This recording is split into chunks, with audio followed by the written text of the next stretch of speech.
Alright, we're heading out predator hunting. Came out of the trailer this morning and John spotted 3 wolves running across the neighbor's field where the cows are penned in. And that was, well, it was daylight. Sun was up already. The light was starting to shine. I don't think the sun had crested the trees yet, but they were out. Pack of 3. We'll be packing in the woods from now on. We're keeping to our plan and heading out to also hunt surrounding properties in order to expand our presence and keep the uncomfortable hunting pressure on the coyotes in the area, and not just on our 40-acre hunting parcel. This is going to be our first setup. Walk in and there's a dry lake bed in here. We're going to set up on the hill and see if we can't call something across the dry lake bed.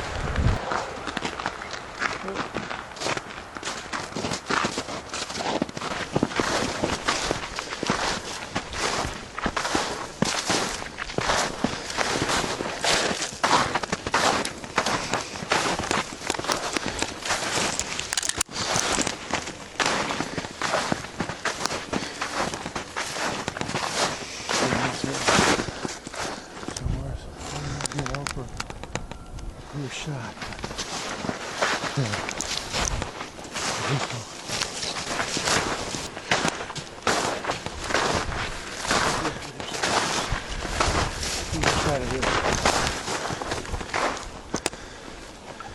All right, I'll sit on the other side of you there.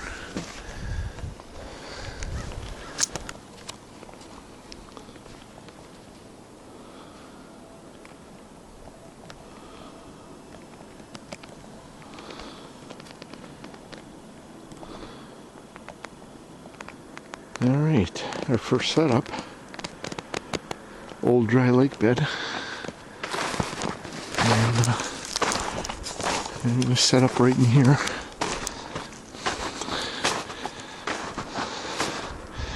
think I'll nestle in right here.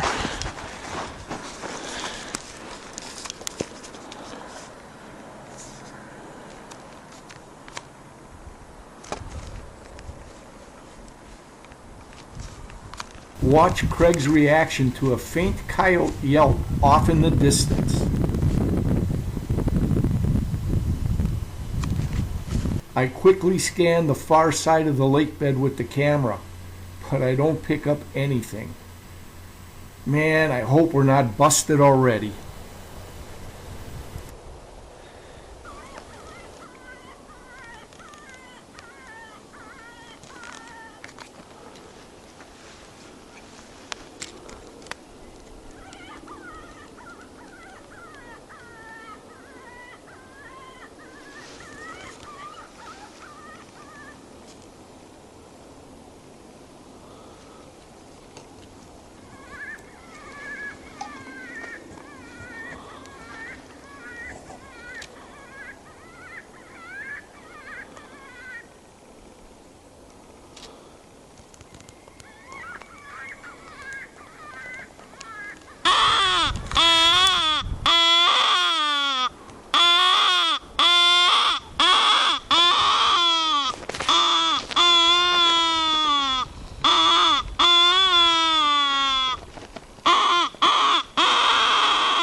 Well, the first one's been a bust.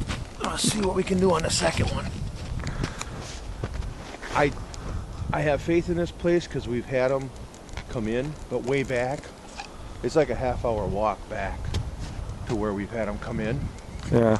On I think Bullhead Lake it's called, and but that's a half-hour walk back. I figured I'd let the coyotes come to me. They could walk that half hour. All right, on to the next setup. Yep. I think my initial fears were warranted. That coyote yelp calling while Craig was setting up the decoy and call. I think a coyote spotted Craig and me right away and sent out a warning call. Problem I run into all the time is the batteries get cold up here in the upper regions of the hemisphere. So what I ended up doing, once the batteries get cold, you got no control over the call box. So I made myself a sleeve and I put around it and I slide a hand warmer in there. There you go. Education factor though, and then that just wraps around the call, and I've got a hand warmer sitting on the battery box. The learning in all of that is don't leave the hand warmer on there all day. Had a new set of batteries in there and I blew up a new set of batteries in the thing because it stayed hot all day. Somehow I set it in there, not blew them up, but they started leaking. I went to use it later on in that afternoon with brand new batteries in it. I said, what the hell? And I opened up the battery box thinking maybe a connection came loose, and there's a battery's leaking acid out. So don't leave it on there all day, only out in the cold. But it's just a little sleeve with a pocket for a hand warmer. Now I got to figure out how to do that with my moving decoys, because those die fast too. That's all. I just wanted to throw that out there.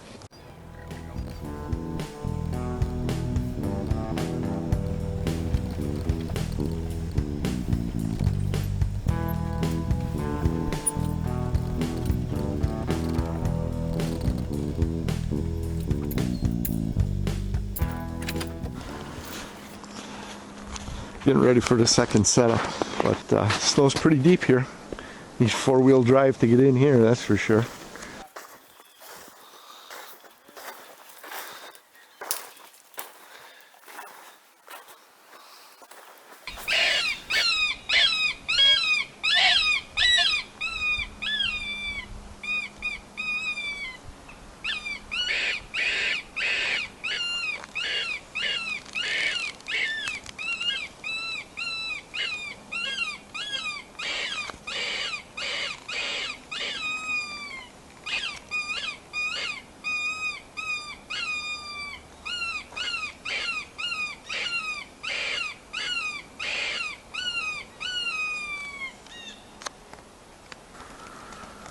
I start to lose faith. Early morning and evenings is it. We'll hit it again in the evening. We'll get a little start just before sun goes down. Make a couple sets on our way out to Diana's, and then maybe we'll just sit by Diana's. Although she's been coming up empty lately too. No, so I'm just not feeling it today. It's too warm. They're laying out in the sun, just taking a nap right now. We can go back and we'll swing in, maybe get your batteries, and then put out trail cams and maybe a couple traps. We can't get them when we want them. We'll get them when they come. After a midday pause on the coyote hunting sets, we did set some traps back on our 40 acres and got some trail cams on some of the known coyote routes. Then it was back out for an evening of a couple of coyote hunting sets.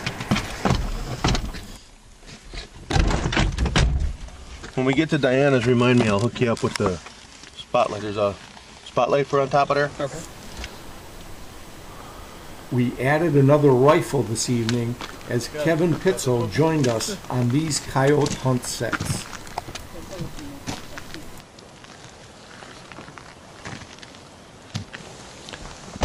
All right, Saturday night, coming up on our first setup. Gonna take a hike back and get set up and see if we can't see some predators moving tonight.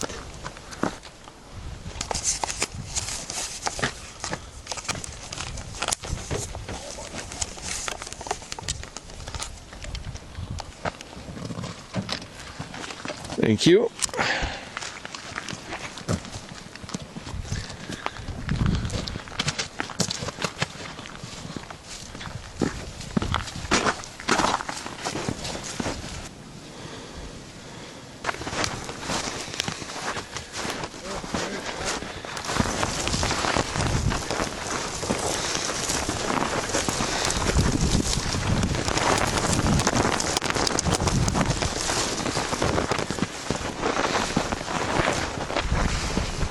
On top of a high hill.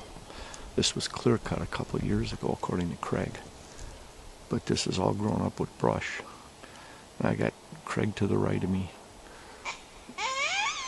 Kevin to the left of me. They've got better vantage points than I do. I've got nothing but brush in front of me. I don't know if this is going to work. But I'm no expert, that's for sure.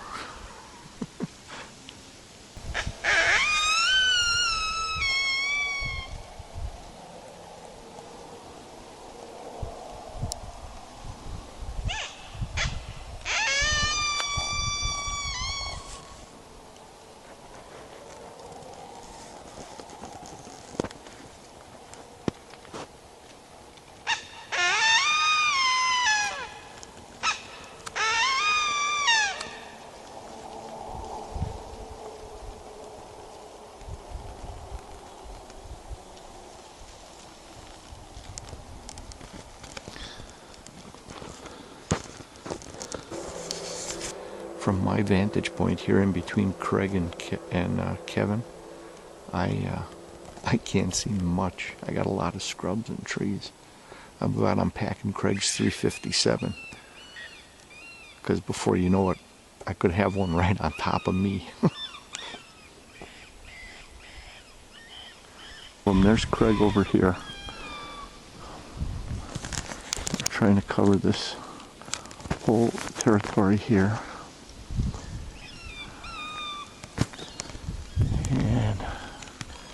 Kevin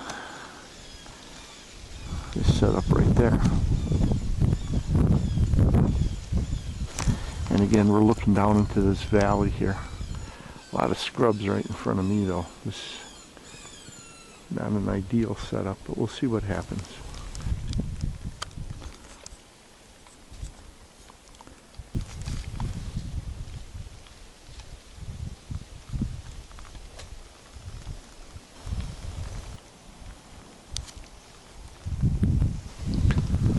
Well, the first set's been a bust. Nothing. We're going to pack it in and move to another setup. I don't know.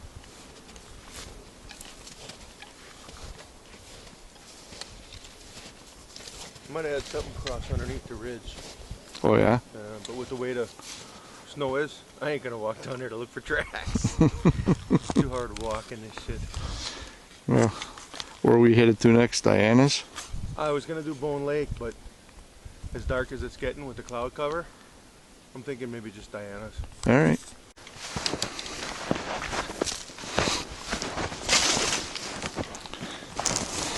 Well, we did see some turkey sign in here as we're walking out. They were in here scratching. Pretty good right in here.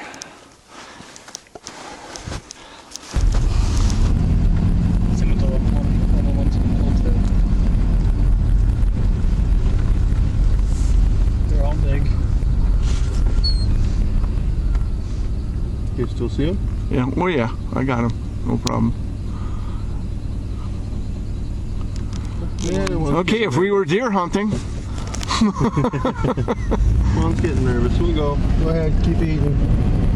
Keep eating. Oh, there goes another one right here. Oh yeah. Never even saw this one.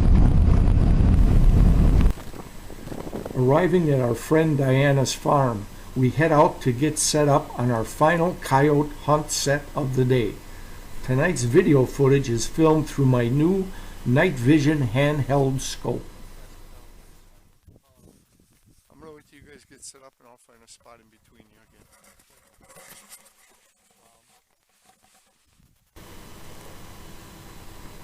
Craig is set up to my left, slightly below a small hill nestled into a debris pile. Kevin is set up to my right, using a bush as a backdrop cover. And I'm settled in a bush patch in between the both of them.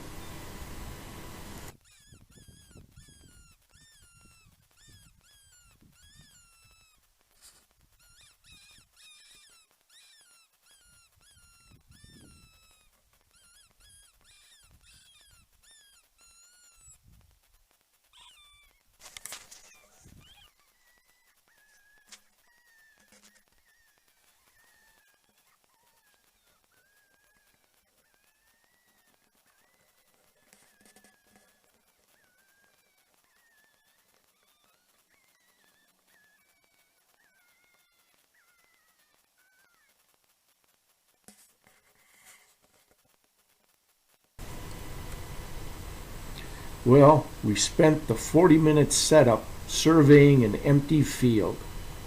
If any coyotes did come around, well, we didn't see 'em or hear 'em.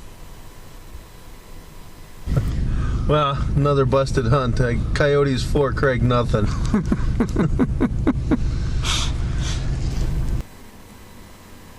It was a disappointing drive home.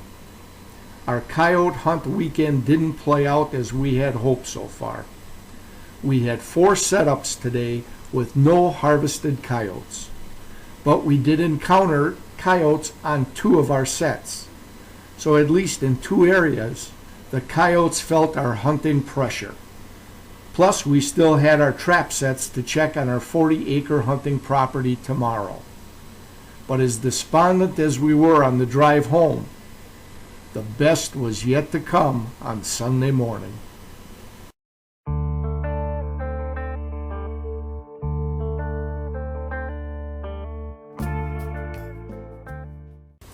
Now, even though the weather was pretty dismal, we headed out on our trap check with high expectations. But we met with no success. All traps were empty and untouched. Trail cam pictures were also reviewed from the last few weeks. Now, these trail cams were set up on known coyote movement trails. And much to our surprise, we only picked up photos of deer and some turkey.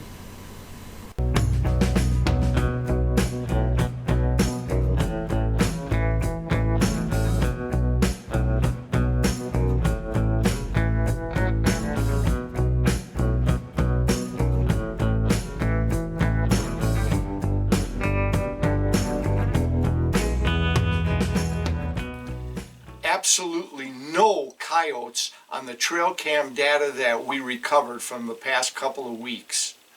What a pleasant surprise. Evidently, the fact that we're keeping harassment pressure up on the coyotes on our 40 acres in the surrounding area is finally starting to pay off. But that wasn't the surprise that astounded us. So a neighbor to the west of us contacted my brother-in-law Craig. He wanted us to come over and check out what he thought might be of interest to us on his property. But he wouldn't tell us what it was. We were curious about what could be of interest to us over on his land, so we headed over. While we had struggled the last few weeks in trying to reduce the coyote population, apparently him and another neighbor had noticed more of a coyote presence around their lands in the last couple of weeks. Well, they wanted to show us their successful predator control hunts. This harvest of coyotes that they had taken during the last 2 days were apparently pushed in their direction due to our coyote hunting and trapping pressure in this area. And they wanted to show us that our efforts were paying off and we should continue with our efforts to keep up the pressure. They considered coyote population control an area quality deer management team effort. Now, we were extremely proud of this achievement and vowed to continue to keep the pressure on those coyotes. It was nice to see that our efforts were being recognized by the neighbors in the area, and that our area's quality deer management team appreciated our efforts. With our confidence bolstered by this recent success in coyote population control, we couldn't wait to get back out there to harvest and keep the pressure on the coyotes. Hey, thanks for watching. We'll catch you on the next video. I really appreciate you taking the time to watch my videos and my channel. A big thank you for that. Now, feel free to comment below. Or, if you don't want your comments available in the public eye, we can also be reached at rapintoutdoors360@gmail.com.